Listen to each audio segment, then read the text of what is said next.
Did you take my intro out? No, hold on. We're definitely on the intro of right now. We Welcome are to Speaking It Real, live right now with Frank What's C the in the intro? house and Hector V. And of course, Woo-hoo. this is all the main host is none other than Frank. Thank you, Frank, for joining us to your show. We I'm took glad it to over be on your my show, show. baby. Right? Hey, you can't complain on that one. So yesterday, Frank was by himself, and man, we had so much going on. I got Hector V who made a long script that if you ever wrote an essay in triple space, you never know that page, those pages would never end, but it's all good. So our main topic today is about the New York Knicks. And of course, that's Hector's piece of the pie. And then I myself got a little something from my hometown that I was raised. There's plenty of issues going on. And then Frank, whatever you got going on, I think I'm I sure might try we're to get gonna. Carlos on. Yeah. I don't think Let's you see. want to come on though right now though. I remember that one last episode I had with him. We were arguing, a friendly argument, even though he was heated. But it always turned out to me being right, so it's all good. But anyways, I love. It's not like our last show, the HHW show, when people are getting into people's business and you don't Yeah. know what they're talking about. Mm. Yeah. Yeah, I'm we like, talked dude, about that. you know my neighborhood. You came to my town. You saying it didn't happen, but it's on the news over here. But anyway, Mhm. it is what it is. But hey, big celebration right now for the New York fans because I think it was earlier today. Yeah. They had a parade. They had a ceremonial of winning the NBA championship. Took them 53 years, and I'm fascinated on this. And then I'll let you be, Hector, Yeah. because I know you got you want to read what you had down. Spike Lee, okay, Spike Lee. I've watched Spike Lee's movies, all right, the 80s, everything. But when he was at the games, he always supported the New York Knicks. Right. I don't think this guy ever missed a game. Every time it's on TV, he was always there. And I saw a picture of him back in the days when he was famous, right? And today's picture. And man, he had a lot of white hairs, baby. Mm. A lot. I was like, damn, that is half a century look of finally seeing the Knicks win the championship. But I applaud that.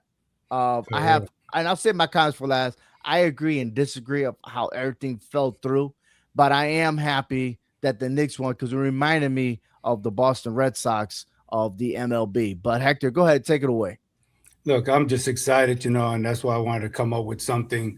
Not this is not to gloat, okay? I mean, this is just a celebration for, New Yorkers that a lot of us have not seen. I mean, we've seen that with the Chicago Cubs, right? They have not won the World Series in more than 5 decades. And you talk about the diehard fans that were there since they were younger, and now they're way past their primes in their elderly years, and they finally got to see their team that win. I got to finally witness that for myself, and I know as a sports fan, we make a mockery of each other's teams and stuff like that because we have pride in who we root for and stuff like that. But to be on this side of the spectrum and seeing a team of yours that you never grew up watching do anything, finally do something, I understand now. So that's why I just wanted to share a little something with everybody, on my perspective. And yes, I do have a moral of the story to all of this, but I just wanted to share this story with you. Okay. So June 13th, 2026 is a date I'll never forget. For most people, it was just another day on the calendar. For me, it was a lifelong journey as a sports fan finally came full circle. I've been a New York sports fan my entire life. I've experienced the highs that many fans dream about. I've watched the Yankees win the World Series on many occasions. I've seen the Giants win the Super Bowl, lifting the Lombardi Trophy. I've even celebrated the Rangers bringing home the Stanley Cup in hockey. I've witnessed many championships in other sports and other levels of competition, but there was always one missing piece: the New York Knicks. For 52 years, I've waited. For 52 years, I hoped. For 52 years, I watched season after season end in disappointment. There were playoff heartbreaks, bad draft picks, coaching changes, front office mistakes, and years when hope seemed impossible to find. Every season began with optimism and ended with the same question: maybe next year. Yet, like so many Knicks fans, I kept showing up. That's what being a sports fan is all about. We don't choose our teams because they guarantee championships. We choose them because they're part of who we are. Sometimes it's where we were born, sometimes it's family tradition, sometimes it's a connection we can't even explain. We invest our emotions, our time, our loyalty into something bigger than ourselves. For some fan bases, championships are common. For others, they're rare. And for many, they never experienced one at all. That was my story. For more than 5 decades, I carried the hope that one day I would see the Knicks win it all. There were times when it felt unrealistic. There were times when it felt impossible. But sports have a way of teaching us lessons that apply far beyond the arena. The lesson is this: never give up. Never give up on your team just because they haven't won in your lifetime. Never give up because of a drought that lasted decades. Never give up because everyone else is telling you it will never happen. Because one day the story can change. One day, all those years of frustration, loyalty, patience, and belief can lead to a moment that makes every disappointment worth it. For me, that moment was June 13th, 2026. The Knicks are NBA champions. And now, as a sports fan, I can honestly say I've seen every one of my favorite major New York teams reach the mountaintop. The journey is complete. So, to every fan still waiting for that championship moment, stay loyal, stay hopeful, and keep believing. Because if a 52-year wait can finally end for a Knicks fan, then maybe your team is next and your day is coming too. Wow, that was awesome because again, you reminded me of the Boston Red Sox when we waited 86 years collectively as fans to break the curse of the Bambino, right? And Hmm. of course, you talking about New York sports and everything always related, everything always connected with the New York Yankees, Right. right? And I remember 2004 when the Red Sox were down 0-3 to the New York Yankees. And what a miracle. And believe me, I think we had a rain delay postponement. So they ended up playing the game straight through, right? Yeah. And I think that was an advantage for the Red Sox. Not a lot of people talk about that, right? And for them to capitalize and win four straight, that was never done before in baseball, and then sweep the World Series against the Cardinals to finally win a championship. And that's what I felt when I saw the Knicks when they were playing San Antonio. And I said, uh-oh, here we go. Game 3. I'm like, uh-oh, I think maybe San Antonio finally figured it out, right? Because San Antonio always found a way, unable to finish, right? But it was something about the New York Knicks that they had a slow start, but a strong finish. And Yes. every game was the same way. Every way. All Every five. game. But then again, you look at the other series, it was the same way. They had clutch shooters. Okay. So, and in that sense, I was like, finally, if it was the Yankees, I wouldn't care. I would be hating right now. But because it's the Knicks, and I always said Knicks deserve it because I've seen a lot of all-star players come from the New York Knicks that never tasted a trophy. Patrick Ewing was my number one because as little, I watched him play. And if you live in the state of Connecticut, you get to see the Knicks. You get to see the Celtics. Those were the rivalry, right? And the 76ers. Those were the local games here that we always watched. But we could go back all the way to when Lenny Wilkins was the head coach of the Knicks. He did a decent job and he still got fired. Okay. And then ever since that, they tried to bring Larry Brown. They brought Isaiah Thomas. I remember watching Isaiah Thomas when I was in Atlanta when they played the Hawks. Oh man, I was like, They won that game, but them two teams were garbage, right? And it didn't seem like nothing was being invested for the New York Knicks. Mike D'Antoni was there. Mike Woodson. I think they took him to the playoffs, but they didn't do much. Then you put in Derek Fisher, garbage, and then you name all these other head coaches. They didn't do nothing for the Knicks. And then there's this guy named Tom Thibodeau. Hmm. And he changed the culture of the New York Knicks from 2020 to 2025. That guy had 226 wins, 174 losses. He was the coach of the year in his first season as the head coach of the New York Knicks. And he got fired. Yeah. Because he couldn't advance past the semifinals on the Eastern Conference. Then you bring in Mike Brown. Mike Brown was the finishing touch. And then in a sense, like I said, I agree with the Knicks. I'm happy they won. But at the same time, I'm not happy because this was not Mike Brown's team. This was Thibodeau's team. And you got to give him credit. Just like the Golden State Warriors when Steve Kerr took over that team. That was Mark Jackson, right? Yeah. That was his team that he developed. He recruited those players. Steve Kerr put some flavor into it, and they were they are a dynasty, right? That is what I would like to see, the acknowledgement of Tom Thibodeau doing his thing, because every time he takes an organization like he did with the Bulls, right, make them competitors. Oh, well, you didn't take us to the NBA Finals. Boom, see you later, right? Yeah.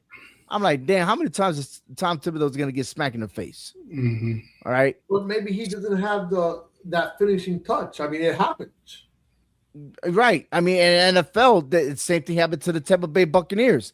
Dungy was the head coach, and he got fired. And then you brought in, what's his name that came from the Oakland Raiders? What was his name? John Gruden. John Gruden ended up winning the Super Bowl the next year against his old team. Yeah. I mean, the Oakland Raiders. So I get it. I get it, you know. And I'm sure there's probably plenty of stories in baseball or maybe in hockey or whatever the case may be. But yes, I wish Tom Thibodeau was the man, but he wasn't. But at the same time, this was so good for the New York Knicks. And you know, when you mentioned Patrick Ewing, he does get a ring with the team because he is the Knicks basketball ambassador. So he is part of the team officially because he helps with basketball operations, he helps with player mentorships, community outreaches, and he represents the franchise, you know, publicly and in the business operations. So he's all full in with the team still. He's just not the player part, but he wins the ring. So he finally does get a ring on him. But you know, that goes to mention to you, we know a lot of great superstars, great players, you know, in different sports that never won a ring. You know, I think about Don Mattingly, who played for the Yankees. You know, to me, my favorite player growing up when watching the Yankees, one of the greatest first basemen out there, and he fell 1 year short of winning that World Series. You know, so we see a lot of that. You know, great players who everybody can recognize who they are, no matter if you're a fan of them or not, but they don't win that ring. But for Patrick Ewing, I'm glad he did get his ring. You know, I'm happy for him. I think everyone, all the former players were present. Yes. To be a witness of the Knicks. And that's pretty cool. I liked it. And it brought me back memories as a child watching these guys play, you know. And there's a lot of history, man. Madison Square Garden always have history. Always, always, always. And it's fascinating how everything developed. But there's going to be people talking about this New York Knicks. They're going to be talking about, well, you know what? The Knicks won because all the top teams lost early. I mean, it's part of the playoffs. You got to win it, right? Exactly. That means they weren't really that good if they were the top dogs. There's two seasons in a season. You have your regular season. Your regular season, and then you have the postseason. Yeah, right. But San Antonio had the better record. They had 62 wins going into this game. Correct. They absolutely. They outranked the Knicks when it came to record-wise. The Knicks had a great record. They finished with 53 wins, but you can't outrank 62. But the Hey, fashion they that beat the defending champs. yeah, So yeah, and Your but record don't matter in the postseason. It's how you finish. yeah, true. and the Knicks to me had the momentum because the way they, swept Philadelphia, they swept, Cleveland. They just had that momentum going into the championship. And so, but the fashion of playing is like they could never play 4 quarters with the Spurs. They only could play the fourth quarter. It seems like that's when they wanted to decide to play basketball. And Jalen Brunson made the funny joke, like, "Yeah, we never showed up at 8:30. We showed up at 9:30." Yeah. It's like, dude, yeah, within the first 5 minutes, I can't get comfortable because you're already down by 10 or 15. It's like, dude, It's almost like, like you're going against a guy that's 7'3", I think, right? And you're like, damn, I gotta learn how to jump high. You know what I mean? I'm not really warmed up to jump that high. But it seemed like the more they played, the more that the Spurs were shrinking, right? And after a while, like I said, you gotta play your hearts out throughout the duration of the game. and I think And these guys were key when hitting them 3-pointers and getting in there. I'm still disliking the way the game is being played because when your 3-pointers ain't working, why are you not driving in the paint? Why are you not forcing fouls? And the game of basketball has changed so much, but not taking nothing away from the Knicks. But there's too many 3-pointers, man. Too many. It looked good for the Knicks because they were down 29 points in game four, right? And they came back, swish, and it's brilliant. I mean, we've seen it with the Warriors, with Klay Thompson and Stephon. So it's like the three. I mean, well, with Curry, of course he has to. I mean, because he won't be that guy that going into paint. Then again, later on, you see him doing all these tricks and stuff. But that's like a work ethic, like beyond approach, right? But I'm happy, I really am, and I don't even look at the Knicks like a rivalry, like I do with the Yankees, So I'm put some respect on the Knicks more than I do the Yanks. I'm just, well, I mean, because rub it in there. I mean, Boston has look at all the championships Boston has won. You know what I'm saying? So there's really no comparison to the Knicks.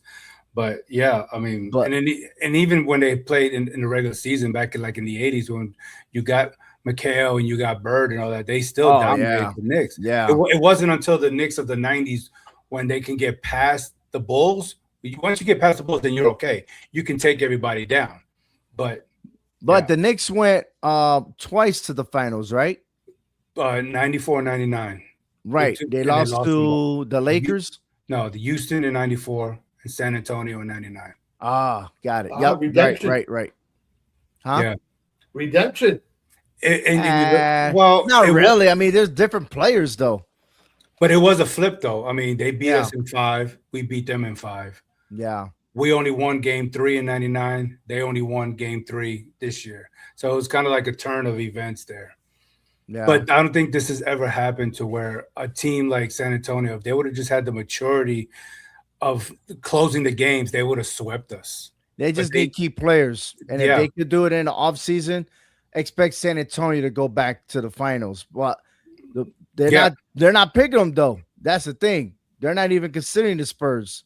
Matter of fact, or the Knicks, to be honest with you. They're still picking OKC. They're still picking Boston Celtics, And I'm like, I don't know why you're picking Boston. Because the fact that all these key players that helped the Celtics go to the finals, they're not even in the team. Nope. So it's like they got to start from scratch all over again to put the pieces together. But it's not about putting the pieces together, right? I'll move on to something else here because in my hometown, man, it is getting ugly. And I'm gonna give you what's ugly. Mayor Stewart announced that she would not seek for another term as the mayor of the city of New Britain in Connecticut. And people were feeling speculation that, in a sense that in purpose for her state run, she was actually favored to be the governor of Connecticut for so much that she has done. 6 terms. That means you was a mayor for 12 years in this town.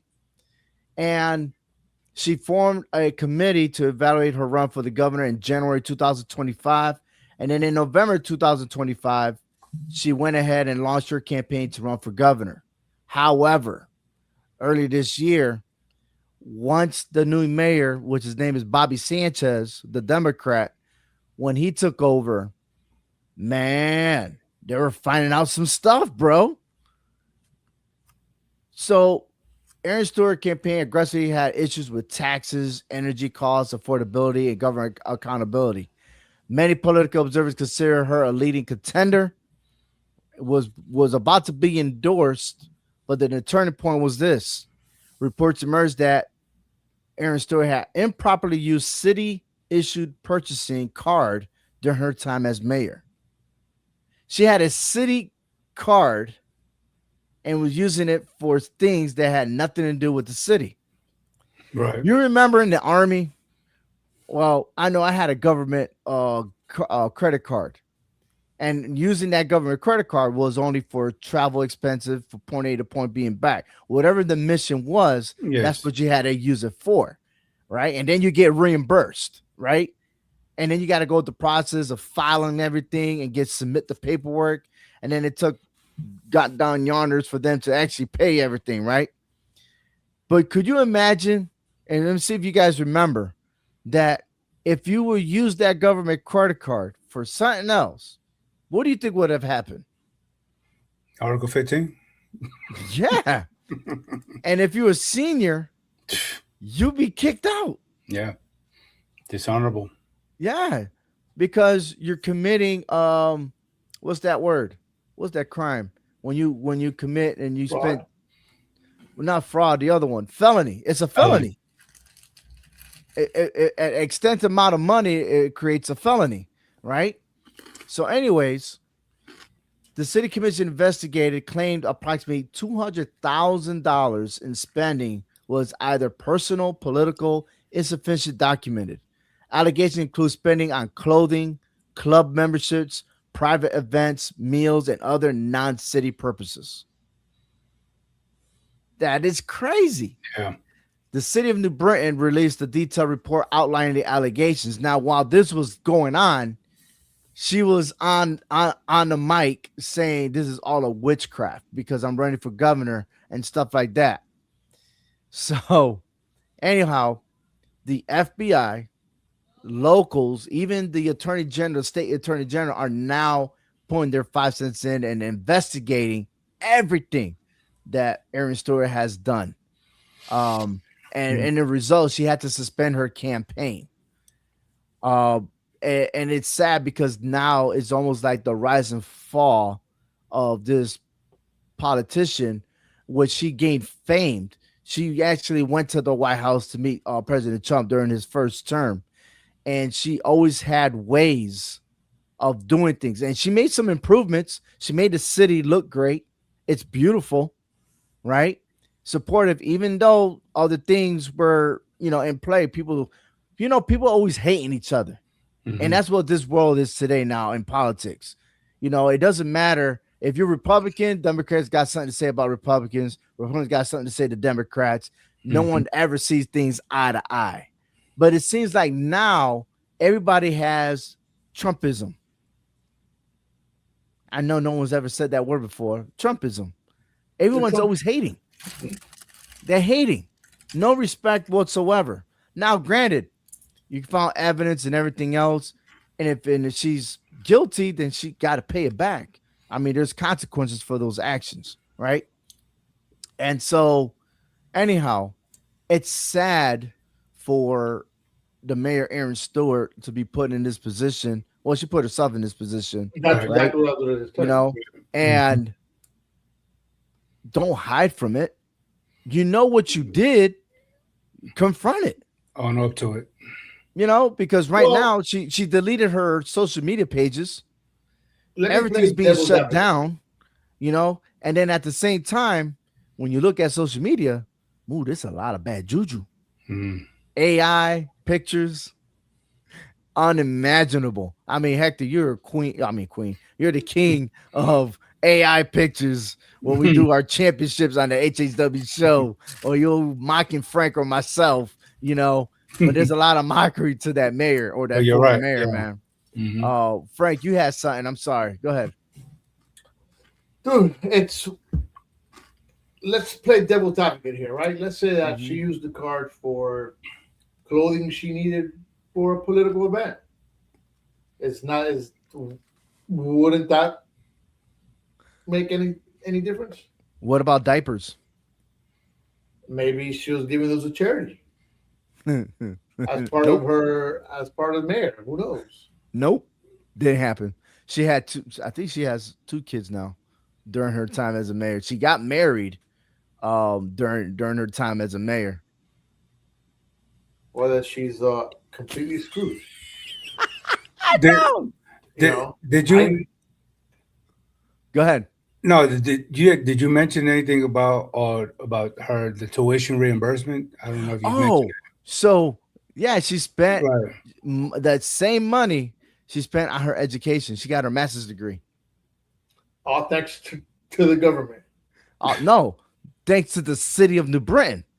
Right. Well, that's what I meant. No, yeah, Ovi helped pay. crazy. So you helped pay for her You college. help pay for Oh no, her. I don't live in New Britain. I live in East Hartford. Oh, he's okay. Yeah.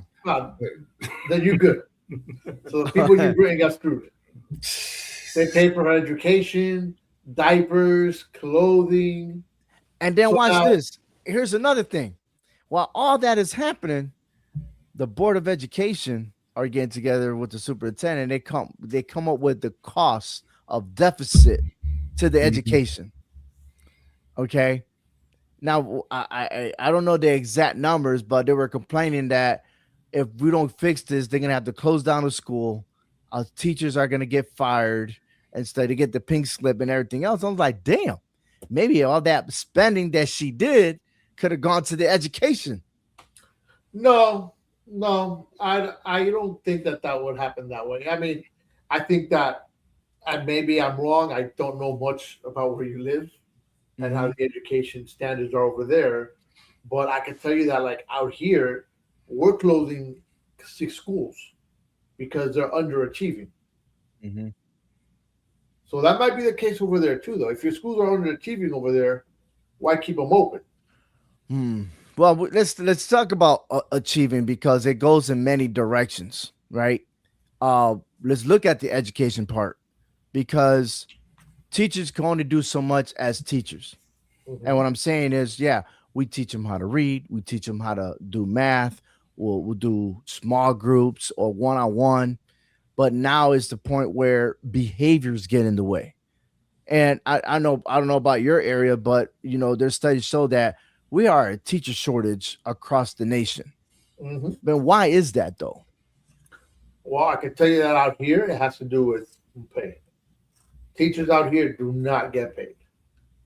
It's very low salaries, and for the amount of time that you got to work, right?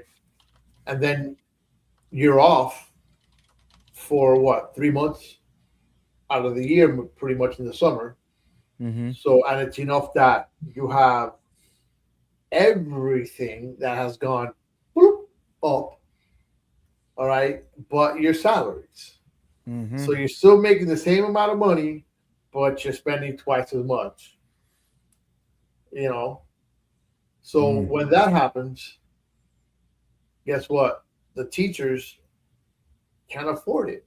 So that's why you live in teachers are Florida. leaving. Yes. Florida is the second lowest paying state for your teachers. Exactly. You're ranked number 50 out of 51. Yes, we are. It's Mississippi is the worst state on paying teachers. horrible. Now, here in Connecticut, we're ranked number 6 right now, behind District of Columbia. The number 1 state right now is California. New York is second, then Washington. But even that, I don't even think that it's still enough. Do you know how many hats does a teacher wear a day? A lot. Different. Oh, man. You're talking about we got to be social workers. Yeah. I start up my day being teaching social and emotional learning. That ain't coming in that job description. but No, like, you always got to find a way to connect with students, right? Then the thing is that being a teacher is not just about teaching. You're true, probably with these kids more than what they are at home. you're correct. Yeah. Absolutely. And see, like Right. one of the things we're seeing here in Texas with the shortage of teachers is because of burnout. You know, Yes. when we're talking about that kind of stuff, they got the heavy workloads. You know, they're having parent conflicts, and then here in Texas with the testing pressures, you know, you're pressuring these younger kids to pass these tests to get to the next level. It's like, come on, man. I mean, can we give these kids a break and get them to the next level so we can teach them? I mean, instead of You're pressuring right. them. You're on point. And you know what? I was in my first school district. They were all about test scores, right? We got to get our numbers up. We got to do this, do that. And sometimes they define teachers of the result of the test scores, Mm-hmm. right? Then I moved to a different district, and it's not like that.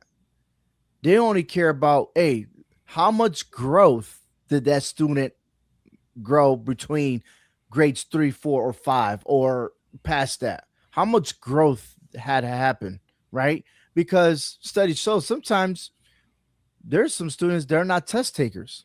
All right. You take a test. Look, it's for example, let's say you got a pop quiz, right? And you score 100, but then all of a sudden you got the end of the unit assessment, and you take it, and then all of a sudden you start freaking out. But the teacher knows you know the material, Right. so does that person deserve an F? Or does that person deserve a passing grade because that student actually knows the material? Mm-hmm. You know what I mean? So, I like this one. Teachers in America are extremely underpaid. A lot of the time they use funds out of their pockets for school supplies. That is absolutely correct. Yeah. All right. Today's economy, everything's expensive. What could you buy?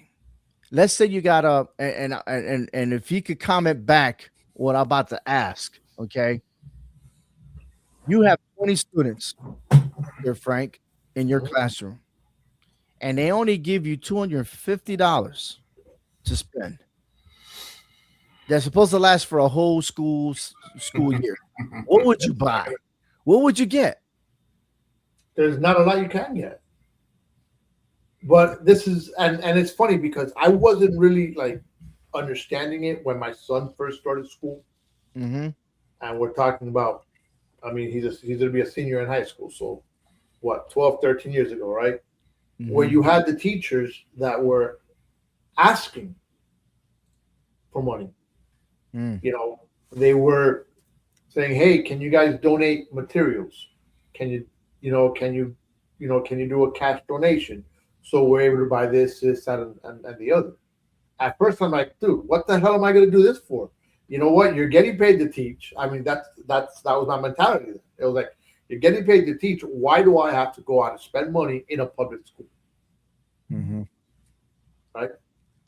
So for me, at one point, I wasn't really understanding it until obviously I started knowing a couple more teachers here, a couple more teachers there. And I was like, okay, now I'm understanding. You know, plus my sister was working at the school at the time, and she's like, yo, guy, this is what's going on. I was like, got it. You know, so yeah, all right. What do you need? You need markers? You need crayons? What? All right, I'll go buy the supplies. I was the parent that I didn't give cash, but I gave in supplies. Mm-hmm. I'm very not trustworthy when I'm giving cash out. So I will buy supplies.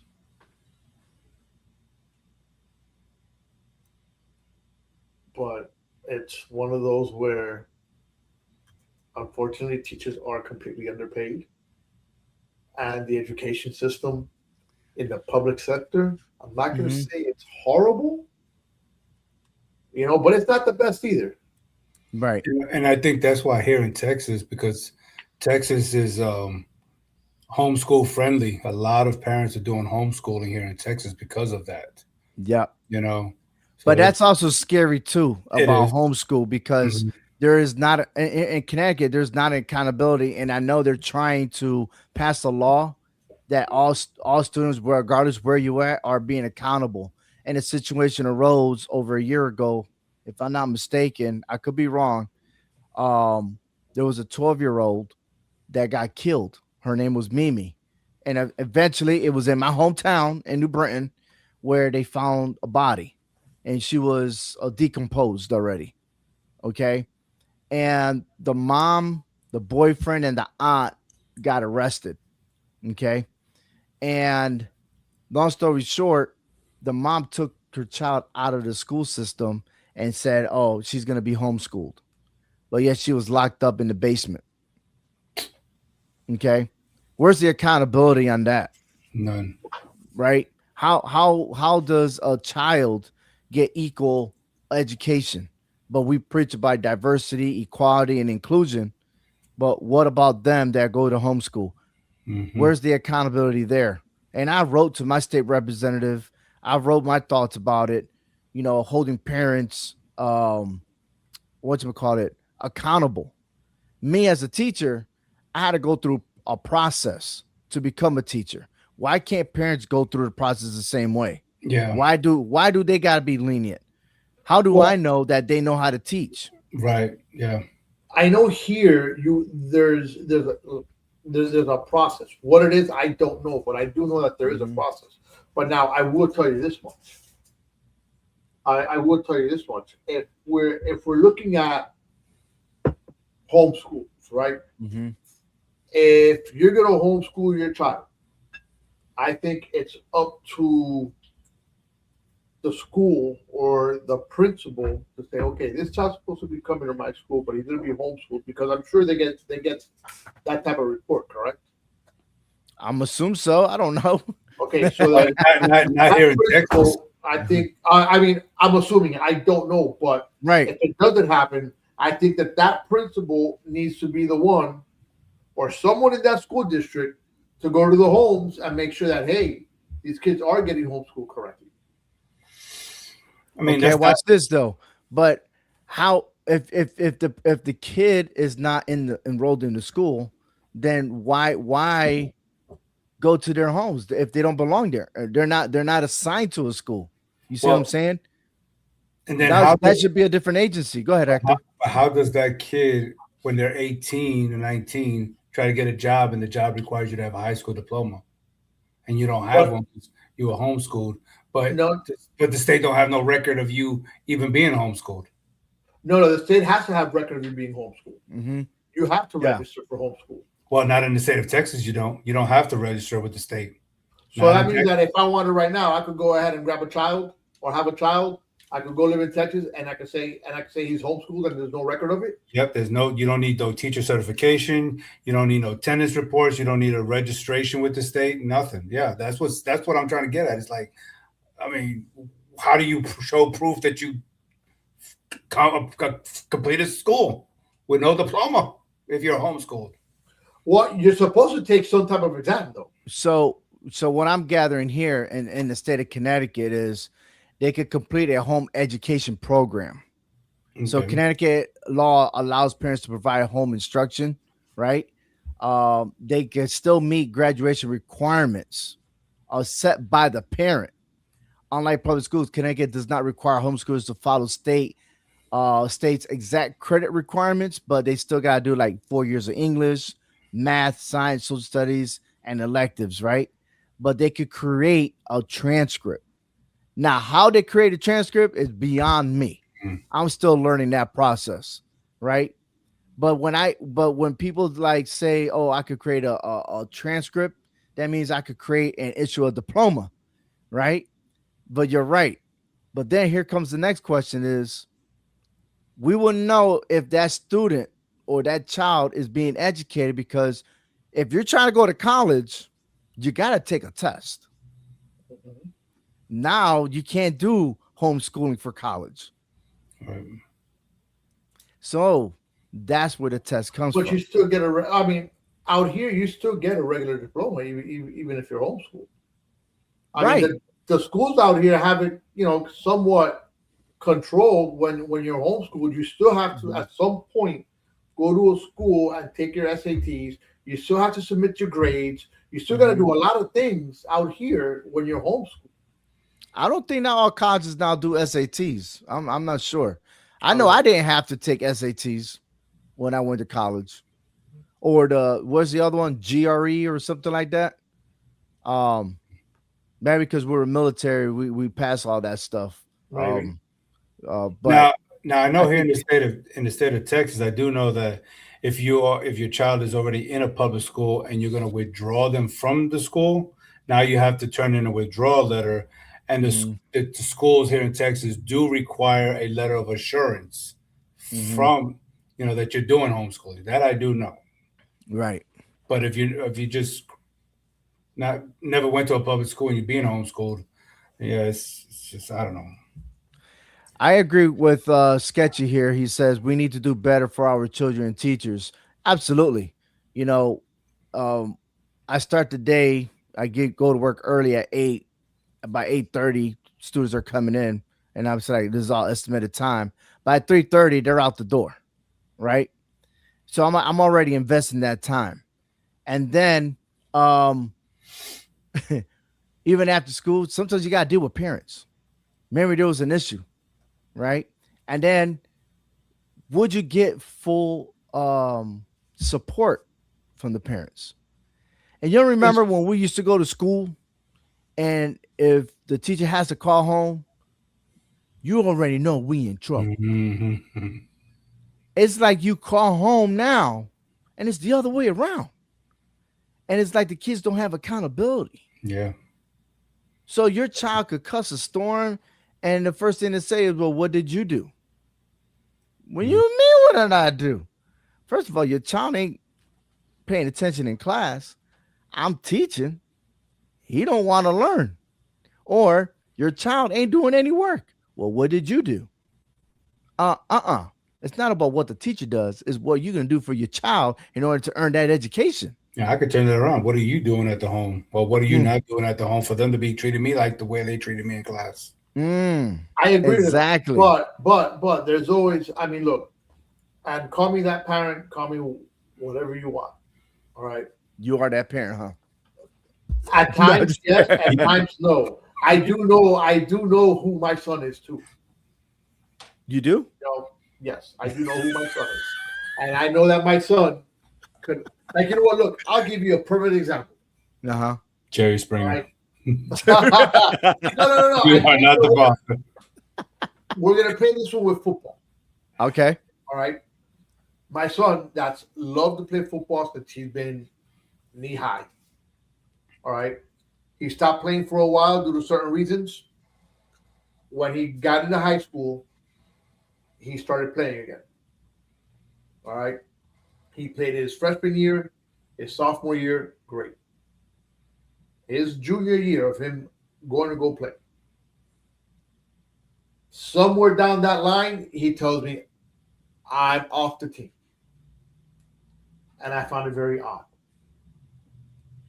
And I'm like, what? I'm like, what'd you do to get kicked out of the team? Those were my thoughts. He goes, nothing. I don't want to play for this coach. And here I am, already being a brat. And I reached out to the coach. Guess what? This was over a year ago. I still haven't heard back from the coach. Damn. I reached out to him when I first found out. Reached out to him 2 weeks later when I found out. Reached out to him a month later when I found out. Lo and behold, I'm eating freaking chicken wings at a dive bar over here, and guess who I find? The coach. What do I do? Of course, you approached him. I approached the coach. And guess what I got? He got a whistle. I don't have time for this right now. I got to go. Oh. So, do I think that my son was 100% correct in how he acted? Probably not. But do I think that the coach had a lot of fault to it? Absolutely. Right? I've had teachers call me because since my son wanted to play football so bad and he was in a magnet school, okay, mm-hmm. He was like, well, I'm not going to play here. The only way I can play football is if I go to another school. But in order for me to go to another school, I got to get kicked out of the magnet program. Oh, damn. Oh no, my son played his cards. So what happened? He starts bombing the magnet classes. Everything else, he had straight A's. Straight A's. I have a teacher call me. Mr. Cuesta. I'm like, yes. They're like, what's going on with your son? And I was like, well, what's going at first? Because I was clueless at first on what he was doing. And she's like, look, he hasn't turned in an assignment. He's right now his grade is a C. He went from an A to a C. His grades are dropping. And I caught on to it right away. I go, look, I'm going to tell you what he's doing. He's rebelling. He doesn't want to be at the school anymore. He wants to play football, but he doesn't want to be in this school playing football. I go, his desire to play football is more than his desire to be in the program here. I go, you have two options. Kick him out of the program or kick him out of the program. That's all you can do. I go, I don't take this away from you. This is on him. And and it is what it is. I had this as a principal call me. And I sided with this as a principal because my son was being an asshole. But goes back to the original thing. What did you also do? Because we are at a point nowadays where everybody needs to respect authority and respect each other. Right? Right. Because you could be an authority figure, but if you come at me sideways, I'm going to come at you sideways also. I'm coming right back at you. You come at me a certain way, you come at me correctly, and you know what? By all means, I'm going to respect you. And that's, I think, one of the biggest problems we have. Nobody respects each other, right? The authority figures feel like, I don't have to respect this kid. No, you know what? Unfortunately, you kind of do have to respect them. And a lot of teachers nowadays don't, because the kids, because they might, if they mouth off, you still have to kind of try to twist it with them and be like, hey, I'm not talking to you that way. This is how I'm speaking to you. This is the way you need to talk to me. And that's my 2 cents on that. But you continue to follow through. Correct. Right? And most people don't do that. Mm-hmm. And that's the problem. And the other problem is that let's do it the other way. Sometimes teachers reach out to parents and parents don't answer the phone. Right. Mm-hmm. Or you know what? And this is true story, man. This is true story. So we don't do paper report cards anymore. Everything's on the app and stuff like that, right? Mm-hmm. And the parents, whatever they use to log in, that's their information, right? Their email and stuff like that. And they get instructions at the beginning of the school year. You get an opportunity to meet the teacher. You got an opportunity, and that's the thing. Back then, it wasn't like that. Back then is you got your report card at the end of the school year. You know what teacher you have. You know what room number you're going to be in, and that was it. Now, you got to wait till like 2 weeks, 3 weeks prior to your school starts to know who the teacher is and stuff like that, right? But again, everything's on the app. And why are you waiting after 4 or 5 months later after school started to ask you, hey, how do I log in? Really? You just missed the first and second semester of the report cards, and now you asking how you find it, or better yet, your child's going on a field trip, and we don't do papers anymore. You have to go online on the app and sign so that your child could go on a field trip. And guess what?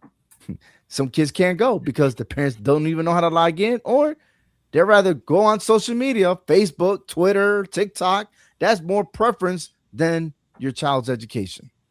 Well, I'll tell you this much. Go ahead. I don't have a login to my son's school portal. Shame on you. No. I use his login. I had one, and then they started switching things around. But I actually log in through his portal, Mm. and I'm still able to see all the grades. I'm still able to see everything. I do log in, you know, but I log in through his. My portal, he's not even on my portal, so there's no way I could even get in there. Mm. But I log in through his, and I see everything. So I get updates, like when the grades are posted, I get updates and everything. So I know, oh, when the assignments is coming up, I know, but hey, what are you doing? I do follow-ups with my kids, you know, and I'm on top of that. There's no excuse why you even missing a homework assignment. None. You Yeah. got plenty of time. Mhm. My son plays sports, right? And the spring season is the hectic one because almost ended the school year, it's piling up, but yeah, you still playing baseball, right? So I'm like, hey, I know we got here late, but you still got to get your work done because that's life. I just finished college to get my master's degree, right? And I do the show, I'm doing schoolwork, I'm doing other things, and yet when I'm studying, it's like 1 in the morning, and I gotta do that shit every day because those are the sacrifices, these are the commitments that I've made that I'm gonna get through. You know what I mean? And if it got out of hand, I will have to eliminate something in order for me to finish my education. Mhm. And that's what I'm teaching my kids too. My You want to God. do this, but you better get this done too, or Mhm. you're not going to be playing or performing or whatever it is. And, Yeah. and because you're teaching them how to be responsible. Right. If you can't Absolutely. balance, if you can't balance, your recreational life and your personal life with your schoolwork, then something has to go. You have to be more mature about it, prioritize Correct. life, and let something go. If it was Listen, meant to Mhm. be, it'll come back around. You know. the But what I also notice is that these kids are getting catered. Mm. Remember that time where when we play sports, you had to earn to win it. Only one person get a trophy. And I think by the time people say, "Oh, everybody gets something," that was the turning point of all that. Not everybody. And here's the absolutely. other. Here's my favorite word. You ready for this? First of all, my number one word in my classroom, and sketchy. Yes, I am a school teacher. My number one in my word is called respect. And when you ask my student, "Hey, what's Mr. Meny's number one word?" Respect. Always. Here's PCT. Always, always. Oh yeah, and I sing that too. And I Mhm. got few students that know that song. And I'm like, how'd you know that? My mama always played it. So, anyways, but listen here. Catered is bad. And then how you change that culture in your classroom. I have reward system. I have all these things in play to motivate. And you know what? It's heartbroken sometimes We because have at sorry. the end, right? At the end, watch this. When there's field trips or there's like special moments that you got to do, right? They don't get awarded. And then they start crying and pouting. Then they complain to the parents. Then the parents call the school. Why am I counting? Child ain't doing this. And you know what I do? Well, here's my log entry, which is on the app too. I try to call you here. I talk to you, try to talk to you about this, that. Where have you been? Why are you not reading my newsletters? Why are you not answering my emails? Why are you not picking up the phone when I call you? And watch this. Here's my favorite one.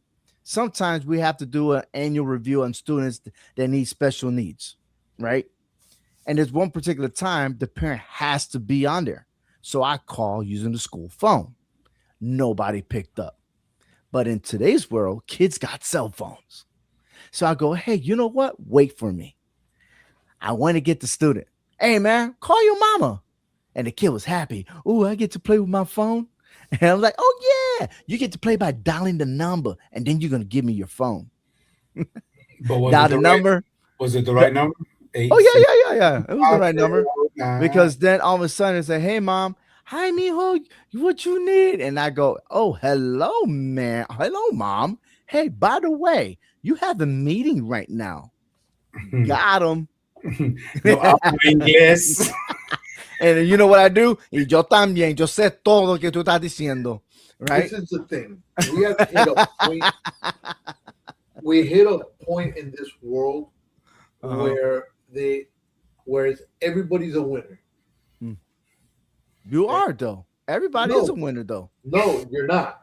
When you're playing sports, not everybody's a winner. There's a winner and a Mhm. loser. Doesn't matter. Just because you came in second place does not mean you're a winner. You lost. That's it. You made it so Nah, far. Hey, no, you good for achieved you. second place. That's That's fine. all. You achieved second place. Screw it. You Did you earned win it. it all? No, you did You not. That's it.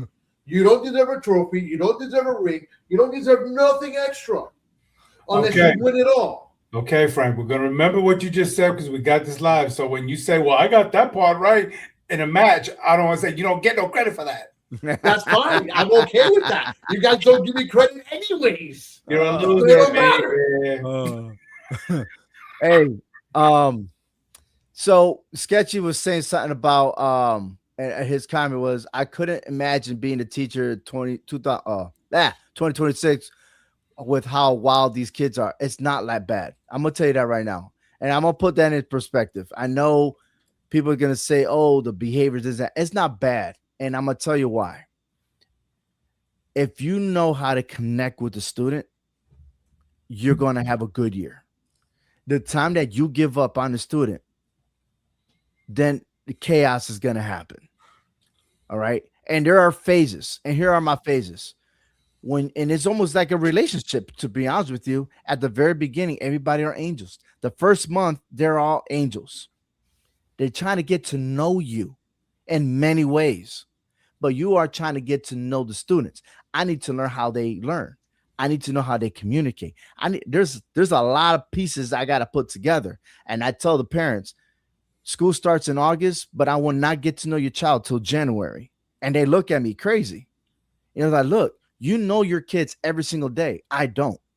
It's going to take me, but I will work with your child. Okay.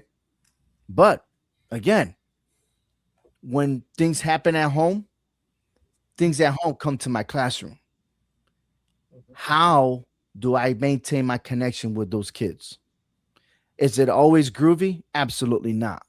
But if you have that structure, and that's another thing that maybe at home they're not used to. When there's structure in the classroom and a positive classroom management, it's going to be okay. But you just can't quit. You got to keep going and going and going. And for teachers, we got to learn how to take a break. Honestly, you got to learn how to self-medicate yourself by doing something different. Go exercise. Go do this, go do that. You know what I mean? Like sometimes you just got to turn it off and then do something else. Because if you're always at work, like there's one like excessive workload, I don't allow myself to get excessively invested in the classroom. Because if I do, I won't have a life. Then I cannot be a dad. I cannot be a husband. I can't be anything else. You see what I'm saying? So in that sense, okay. And again, every child is different. And if you got 20 students in the classroom, you got 20 different students. And in my school, it's 7 or 8 different communities because it's a magnet school. It's not a public school. Right. So again, there's just so much involved. But if you have that structure, it's going to be easy. But if you come in weak, oh man, you get destroyed. And that's the truth. I think we see the way the generations are changing, time and time again from our generation, or us three with the Gen X, to where we're at now with the Gen Alphas, right? We went through millennials, we went through the Gen Zs and all that, and I think a lot of people may say that, that respect has disappeared, but I think it's more the way respect is being expressed that has changed, like to where with us, when we grew up, respect authority first, right? But now we got the generations that are questioning why instead of giving trust or agreement to the respect, and so that's why things are changing. And we have to try to adapt, with the generation that we're dealing with now, because I believe, Ovi, you being a school teacher, you're probably older than most of the parents, of these students. So now you're dealing with not only their generation, which is different than yours, but now the generation of these parents' kids. So you're dealing with two different type of generations. You understand what I'm saying? So I preach a lot in my classroom, and I'm molding my students to be proficient in middle school. And I'm at a perfect age to do that, right? And I always tell them, you represent your home. When you come to my classroom, you representing your mom and your dad, or your mom, your tia, your tío, whoever's taking care of you, you're representing them, right? Because the fact is that if you come in messed up, we're not blaming you. We're saying, oh, that's a reflection of what happens at home. Yeah, Now, but you that's know an what? assumption, which is wrong, but in a sense, is I that could the kids are disagree with still that, Tom. growing. Say again, I Frank. I could disagree with you there Go ahead. because not all kids that act a fool learn that at home. Okay, because Okay. there are certain kids that would act a certain way at home, and they're gonna act another way when their parents are not around. But Oh, most definitely. Yeah. where they're learning it from though? Mm-hmm. It depends on who they're hanging with. Technology. Yes. Number one. Number one. And, Okay. and I'm right. And You're whose right. fault is that? Is their parents' fault for allowing them to be on that without no control over it? Yes and no.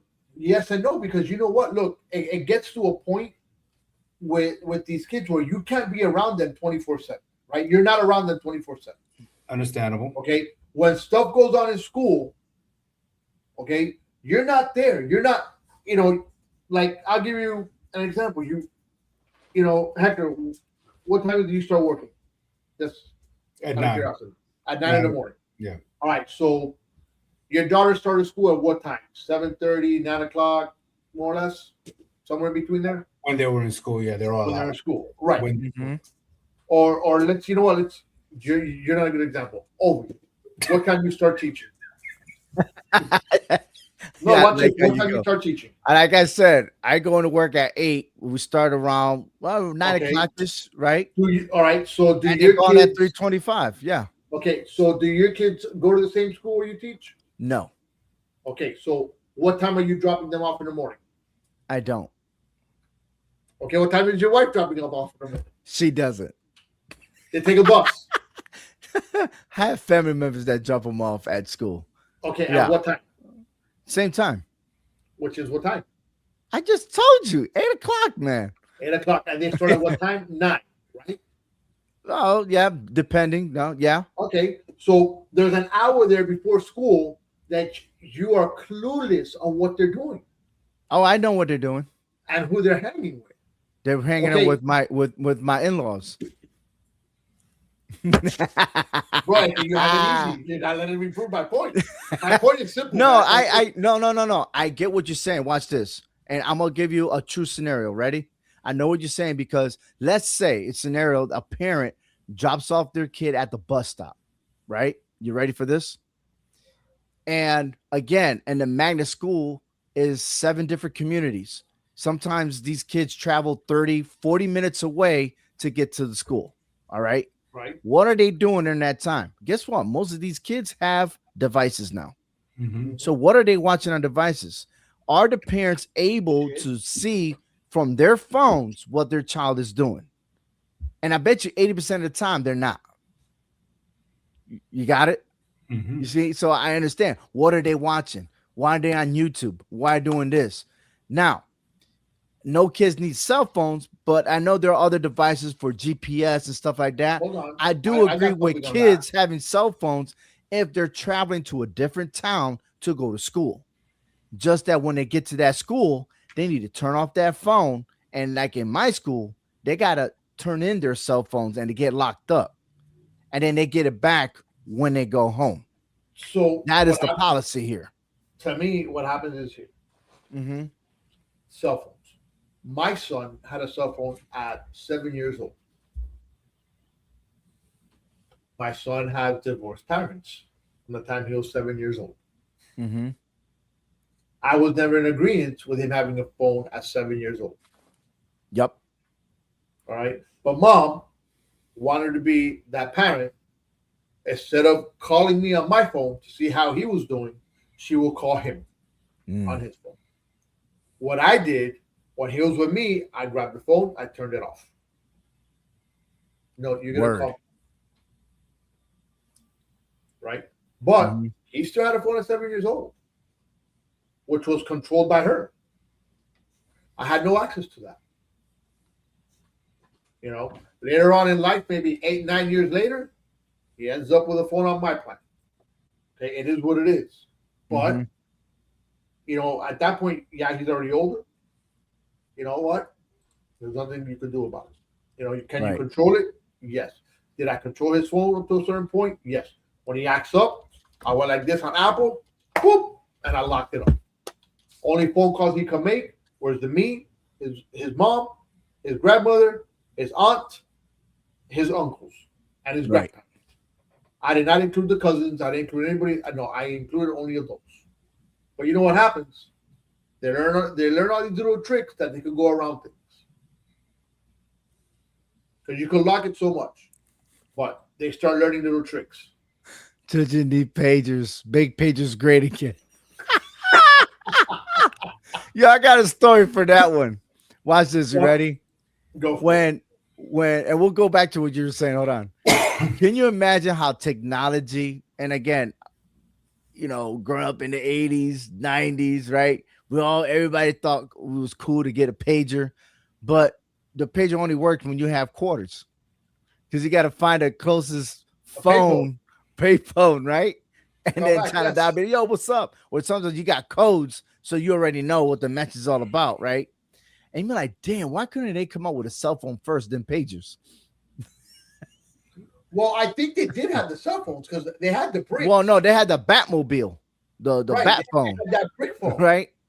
I remember my principal, man, he had one installed in his car, right? And I'm like, damn, that's a huge phone. I mean, it was bigger You were than in my your house phone. principal's car? What were you doing Huh? in your principal's car? Hey, man, I was a good kid. Don't even go there, man. Yeah, Yeah, what were you whatever. doing in your principal's car? Chata. You know Chata? Uh-huh. He was But getting heated. Yeah, oh, hell. Don't start no shit. I don't know. Look, But parents need to understand the safety of cell phones. And I know 7 years is too young. It really is. I didn't start giving my kids phones until they were in 5th grade, only because they were already active in playing baseball, softball, and we're in like different places, right? So we also use cell phones as a GPS tracker, right? And if they need to get a hold of me, right? So what did he say? My dad had oh damn, the struggle. My dad had a pager. I know, absolutely, right? But I think the parents should be more educated on safety features. Okay, Verizon family, AT&T, T-Mobile, Google Fi, they all have stuff for the family safety. yes, So yes. where you could turn off their phones, Mhm. you could give them like 30 minutes or whatever they need to do, and it automatically shuts off. And then watch this: if you give them unlimited time, you'll never see your child. Yeah. I even disconnected the Wi-Fi because I know we're not going to be on devices today. Guess what they did? They started being creative. Weren't we creative when we were little? Of course. I remember going outside. I'm always playing. I start fires. I was playing with my friends. You know what I mean? Or when we got grounded and we got to stay here, me and my brother, we used to make up, the baseball cards? We used the baseball cards and we used the checker pieces on top of the baseball card to act like gloves, and we used marbles. We used crayons as a baseball bat, and we used to play baseball in our room. We used to build the stadium out of books and rulers and stuff like that. It was amazing, but it's But the creativity. that is the You, innocence of childhood. mm, Okay, social media took away that innocence of childhood. yeah. Mm-hmm. Social media took away the hey, let's use our brains to come up with things. Let's try something. Let's try this. That still falls on the parents, though. They have. Yeah. I understand social media and all that has influence, but you have to be the bigger influence and know how to use it to your advantage and not to your kids' disadvantage. Like the I word. think it's on both. Again, I go back to what I said at the beginning. Mhm. Because as a parent at home, I could go ahead and control everything. But the moment that he's out that door, I can't control what he's doing at that moment. But You can hopefully, control the I'm not devices. You But may you- not The- control the the device decisions you that the control. child makes. I device- understand that. Right. But That's what I'm saying. I'm not saying when the they make device. a mistake, you gotta be on top of it. Be like, that was wrong. This is what right is supposed to look like. Teach them how to problem solve. Teach them about solutions. Right. Don't wait for the teachers to try to teach them those kind of stuff, because at the end of the day, they still got to go back home. Yeah. You see what I'm saying? And what do the kids do when they go home? Do they go do their homework? Do they go do whatever chores they need to do at home? Or do they go straight home and be on their devices or chatting with their friend or go on Roblox and stuff like that? Which, by the way, there's news about that not being safe because of these pedophiles. You know what I mean? Well, I mean, we could go on and on and on, but like Hector was saying, everything starts at home. You represent home. I mean, you're right, Frank. You can't control what they do outside the home, but while they're Mhm. inside the home, what are you doing to teach them right from wrong? So when they are out on their own and they have that freedom, now they can think about what mom and dad said. Okay, well, there's going to be consequences to my actions if I go the wrong route. Yeah, they have to Mhm. learn, but at the same time, when they fall short about what they were taught at home, Right. because now they have that freedom. Now you can take them back to the table and say, look, you remember what we talked about. You see, Mhm. we talked about this. You still went ahead and did it. And now look where it ended you at. And now we got to go back to the drawing board, back to the basics and why, you shouldn't be doing those kind of things. We keep on them about that. And Frank, I Mhm. know you're not a big believer in the Bible, but it does say train up a child in the ways and they'll never depart from it. So the more you pour into them about the right things about life, right? Yeah, they're gonna fall short, but they'll go back and remember, okay, well, I did this mistake. This falls on me. I'll take responsibility and accountability because I was taught that. And now I got to go back to what my mom and dad said. This is what they told me I shouldn't have done. But since I Mhm. did it, now I can learn from it. So we can try to minimize them Mhm. losing them to what social media is trying to tell them otherwise. You Correct. know, Listen, I'm a firm believer. You always have to take accountability. You can't cover up accountability, Mhm. all right? Because you can't. And I've always told my kid, hey, you fuck up, guess what? You're accountable for it. I can't always sit here and save you. I might go ahead and save you once, all right? Because I'll take it as, you know what? It happened. You didn't know any better. Let's put it that way. Once, but you can't make excuses all the time. Right. You know, And again, I'm like, I mean, I could go into a story. what accountability did you learn? Oh, I'm gonna tell you what I learned. When I used to get in trouble, I got things taken away from me. Mhm. You see what I'm saying? I was in a baseball team. Guess what? I couldn't play baseball no more. Mhm. I was grounded. I couldn't go outside. I was grounded. You see what I'm saying? There were certain Like, things that I liked the I'll tell most, you, but then I learned my lesson. I'm like, no, I can't get in trouble no more. I don't want that stuff taken away from me no more. like I'll tell you, when it comes down to my son and football, I've never taken Mhm. football away from him, and I Mhm. haven't because that's his out. Correct. Right Okay. Yeah. now, what happens out? Now he's driving. So what's important for him now? Drive. Mm-hmm. What happens now when he screws up? Thank you for the keys. Have a good day. You're in drive. You know, and just one of those where, as they get older, it's what are you taking away now? Does it work with the phone? No. All right, let's take the car away. That's gonna hurt you more than anything else because you know what? We all know how it feels like when you start driving. You feel like you're free. You got your freedom. Goddamn, Gabby. Yo, Frank is my boy, but he needs Jesus. I'm trying to help him here, but Oh, hold on. All right, go ahead. Hit him with the. I'm trying. I'm trying. Wow, I'm trying to teach Frank something, but he don't want to listen.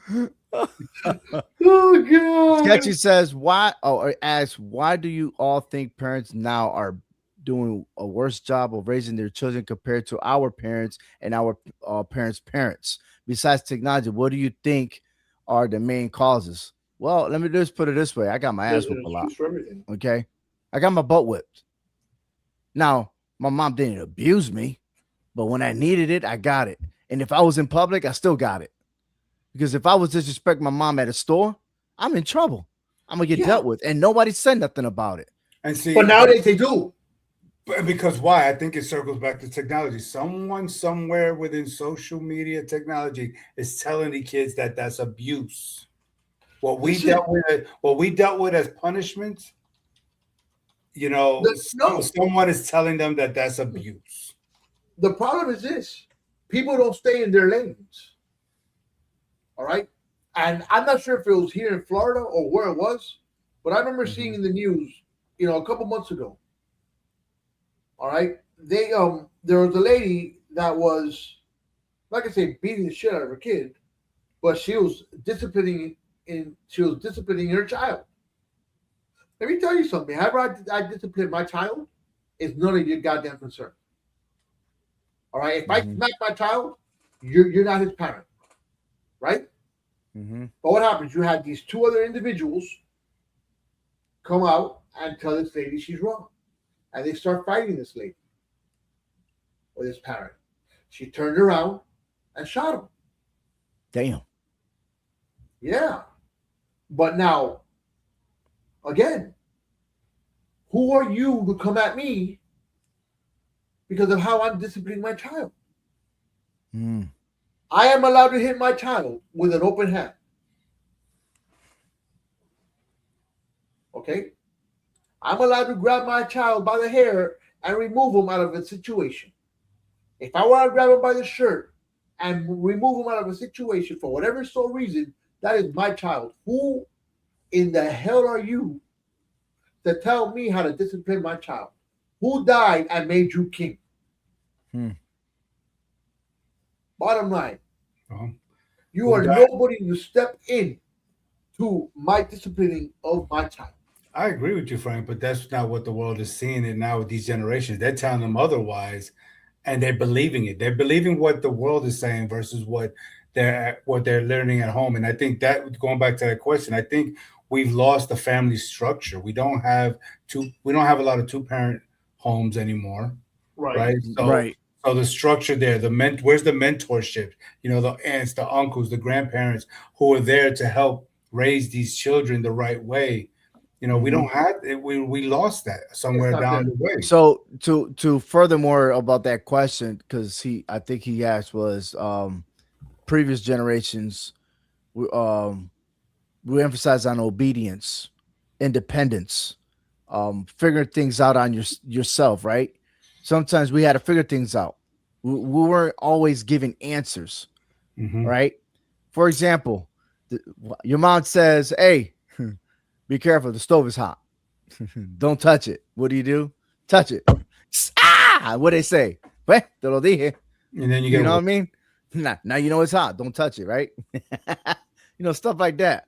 Parents today, they're more they need emotional support, or they need mental health. They need help in communication, collaboration with their children. They don't do enough of that, And again, technology really has taken over households.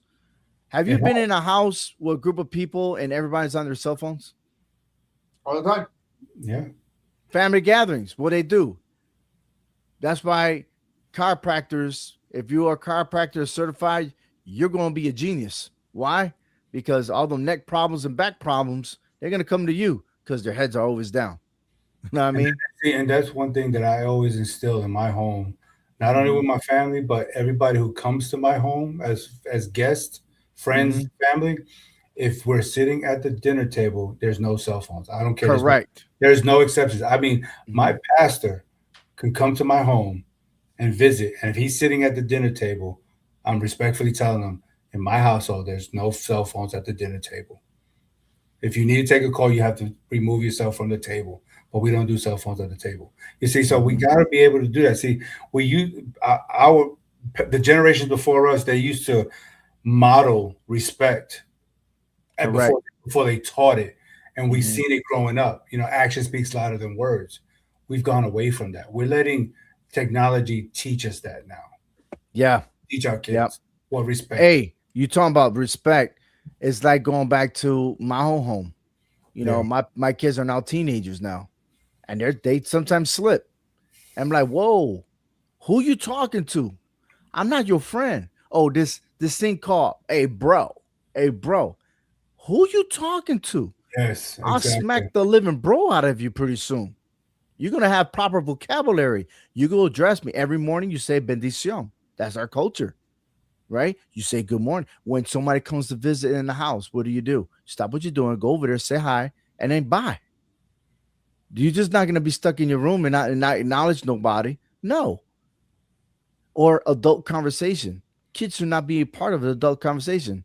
I had a conversation with another coach. My son pops out of nowhere. You know what I do? Back in the car. It's none of your business. It has nothing to do with you. It's an A-B conversation. See your way out. Yeah. Sarcasm is a lot in my house, but you know what? I've heard my kids had sarcasm, and I laugh because, damn, I did teach them that kind of stuff. Gee, I wonder where that came from. The apple doesn't fall far from the tree. Buddy. Man, shut up, because you're the biggest sarcasm too. So don't even go there. No, listen, the other Cuban. We're talking.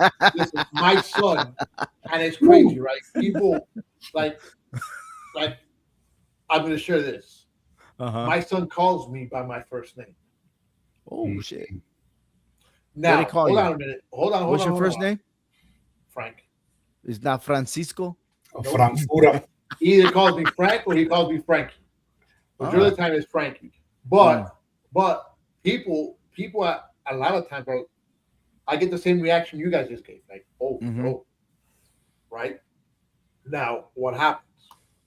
In his defense, like I call my mom by her first name a lot of times.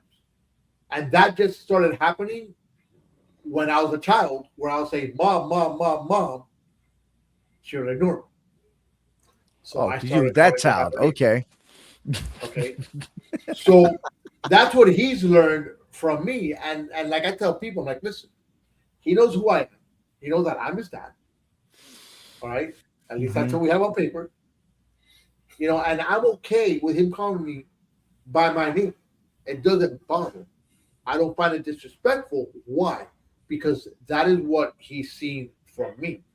So he's not going to know. Does he know better? Probably.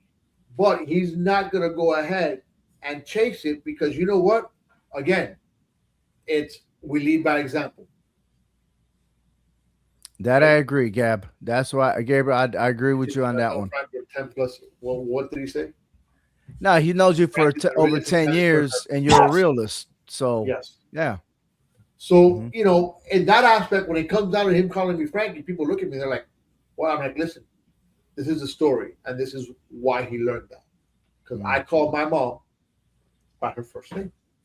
Now, mind you, my stepdad, which, you know, everybody that's close to me knows that my stepdad's been around my life since I was 5 years old. Right? A lot of people will be like, that's your dad. Yes, that's my dad. I call him by his first name. I don't call him that.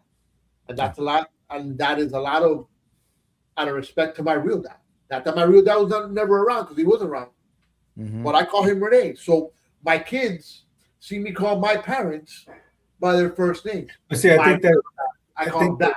I think that's different though. Calling your stepdad by his real name is different than your child calling you by your real name when they're your biological child. Yeah, you know, there has to be respect there. I mean, you said his name is Renee. Yes. Okay, so you should show your kids I respect him as a father figure in my life, but I don't feel comfortable. No, that's my dad. Right, I get, but you're showing him that hey, I even though I'm calling him by his first name, but he's not my biological dad, but I still recognize him as my dad. But I'm your biological father. You need to show me respect and call me by that. You can still fix that if you wanted to, but if you choose, but I think that like it's more at a point where, dude, I call my mom by her first name. But you can There's still very change. few times. No, you're right, I can't. But the thing is that just out of habit already, it's one of those where it's like it's been accepted. But And- Frank, that's what we call generational curses. If you don't stop that, then your grandchildren are going to do that to your kids, and your great grandchildren are going to do that to your grandkids. It's going to continue on in the Cuesta family until somebody decides to put it to a stop. Right. You see what I'm saying? I got you. We have to be able to stop these generational curses, because we cannot do what our parents did, and we hope that our kids don't do what we've done. You know, we want to make things get better because we see how the world is just turning for the worst here. I mean, my granddaughter calls me abuelo. That's good. Good. All right. I'm calling you abuelo. Oh, thank you. You sound like you're calling them wibbles, but hey. I mean, if you want to have huevos, you can have huevos. You know? Con papa frita y todo. Yeah. Yeah. Con papa frita. Café con leche. Oh, my goodness. Alrighty. Well, listen, we started this show with the New York Knicks, and congratulations after the 53-year drought of not winning the championship. We talked about a lot more things compared to what happened in my hometown in the city of New Britain, Connecticut, with the former mayor being in trouble with a lot of violations there, to the point where we're talking about education and kids' performances. So there's a lot that we talked about unexpectedly, but it turned out to be a success. And I think shout out to Gabriel Martinez, Sketchy, and everyone else tuning in to Speaking It Real. Thank you, Frank. Thank you, Hector, and myself. Even though this is Frank's show, I'm taking over, baby. Hey, listen, I love you. It's all right. Listen, how many times have I taken over your show with Hector? Very all little. good. Okay. Hey, all but right. listen. This is Yes. the one thing about this show, and Mhm. it's always been from the beginning. And over, you could close it after I'm done saying this. Fair enough. All right. This is simple. You could agree with what we're speaking. You could disagree with what we're speaking. But you know what? We're always going to speak it real to you. Word. Thank you very much, guys. Yeet. Later.